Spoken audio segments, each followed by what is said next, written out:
I hate this movie. Okay, maybe hate is too strong a word. Hate is a term that should be reserved for someone like Michael Bay. Okay, I extremely dislike this movie and its premise. In stark contrast, Tim Burton apparently cites this as one of his greatest influences as a director, which doesn't surprise me at all. After being enveloped in flame and falling off his castle in the previous movie, which in hindsight was a really awesome death scene, Dracula is battling his archenemy Van Helsing on top of a speeding carriage. I guess we'll assume that this is a reboot.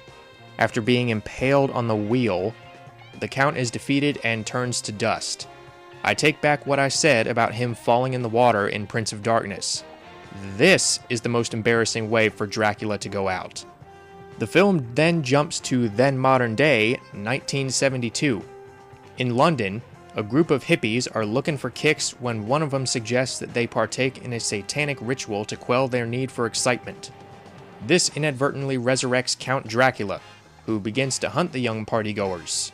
Their only hope is Lorimer Van Helsing, the descendant of Dracula's nemesis who will do anything to protect his granddaughter Jessica. The choice to shift the setting to 1972 was apparently made in an effort to appeal to the modern audience. This runs the risk of making the film feel painfully topical upon release, subsequently becoming outdated and failing to stand the test of time.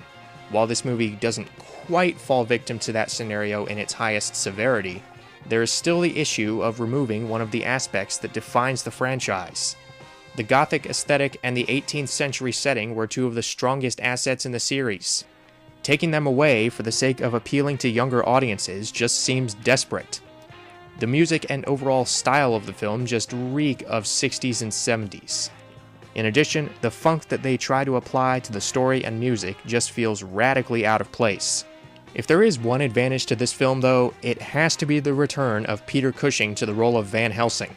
Not only is there some small enjoyment in seeing him and Christopher Lee once again work off of each other, but it is easy to get invested in the scenes where Lorimer is contemplating how to defeat this evil and measure up to his heroic ancestor.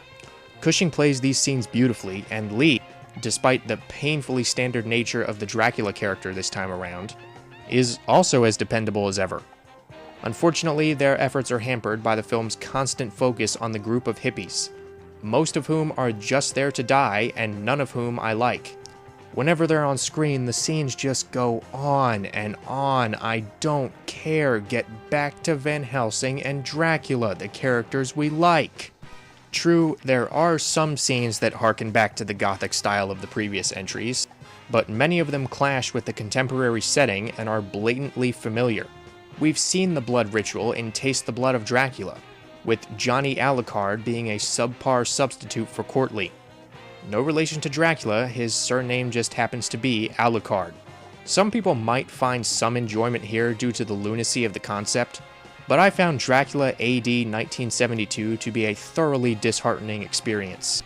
Although the performances are still surprisingly accomplished and the characterization of Van Helsing, along with his rivalry with the Count, makes for a few terrific scenes, the contemporary aesthetic and unoriginality prevented me from getting into this one.